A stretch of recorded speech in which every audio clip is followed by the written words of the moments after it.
Ünsiyyət əsnasında insan şükürdən əlavə deyəcəyim istiqamətlərdə də Allahla danışa bilər. Onlardan biri istiğfardır. İnsan Allahla günahlarını da dərdləşə bilər. Əlbəttə keçən dəfə dedim, əvvəl günahlardan başlamayın.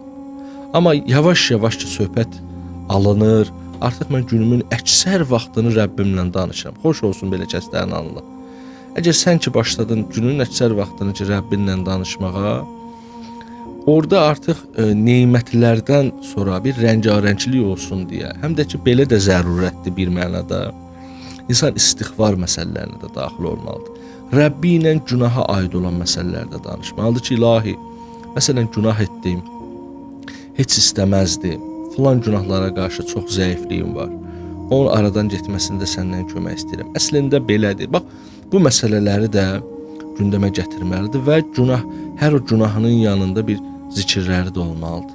Xüsusən bu zikir ki, la ilahə illa ənt, subhanəkə, inni kuntu minəz-zalimin. Allahım, səndən başqa ilah yoxdur, sən pakizəsən, amma mən özümə zülm eləmişəm, mən özümü bu vəziyyətə gətirmişəm. Bax, belə özündən gileylənmələr filan da yaxşıdır. Əlbəttə, hamı həmişə elə ancaq bundan danışır, amma bu yox. Bu da onlardan biri olmalıdır, amma olmalıdır. Çünki bu çox gözəldir. Onun çox təsiri var.